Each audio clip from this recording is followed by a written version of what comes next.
আসসালামু আলাইকুম সবাইকে। সবাই কেমন আছো? সেদিন দুপুরবেলা লাঞ্চ করে আমরা বেরোইছি মাত্রই পাঁচবাড়ি হোটেল থেকে। বেরোর সাথে সাথে দেখি বিশাল মানুষের সমাগম।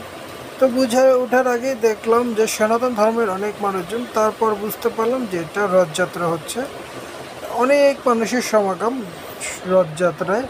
তো আমরাও দাঁড়িয়ে দাঁড়িয়ে দেখতেছিলাম রথযাত্রার মানুষজন এবং তাদের সংস্কৃতি, তাদের কালচার।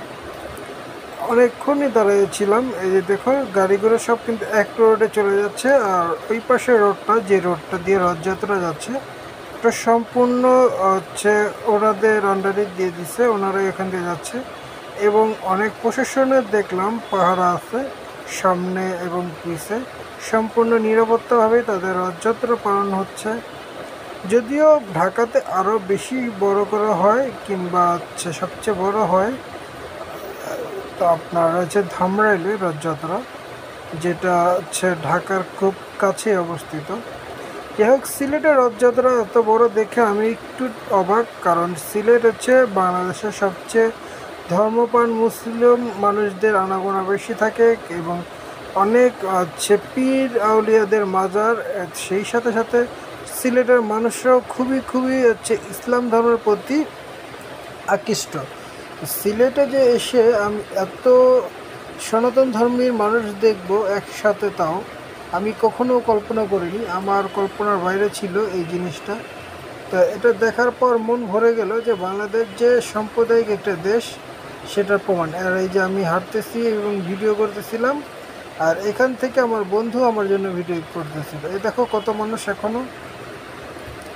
রথযাত্রার সম্ভবত দুইটা রথ থাকে, একটা রথ টেনে নিয়ে গেল, আরেকটা রথ আস্তে আস্তে দেখলাম। তো আমরা দাঁড়িয়ে দাঁড়িয়ে দুইটা রথেই দেখার চেষ্টা করলাম। আর যদি কিছু ভুল হয়ে থাকে অবশ্যই সনাতন ধর্মের বন্ধুরা আমাকে সংশোধন করে দিবেন, যদিও আমি আপনাদের ধর্মের সব কিছু অবগত নয়।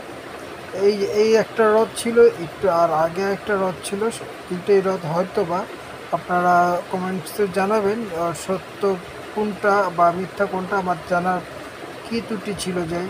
আর এই যে এটা সিলেট মেন প্রাণ কেন্দ্র, দেখো কত মানুষ এখানে। সবাই কিন্তু সনাতন ধর্ম সেটা নয়, এখানে কিন্তু সনাতন ধর্মের উৎসবে সনাতন ধর্ম আছে, সেই সাথে সাথে উৎসুক জনতাও আছে, সাথে সাথে মুসলিমরা এবং অন্য ধর্মের মানুষরা আছে দেখার জন্য, এবং তাদের সাথে সাথে আছে। যাই হোক, পরিষদে এইটুকুই বলা যায়, বাংলাদেশ সকল দেশের মিলবন্ধন একটা দেশ, সকল দেশ মিলে আমাদের দেশে বসবাস করে।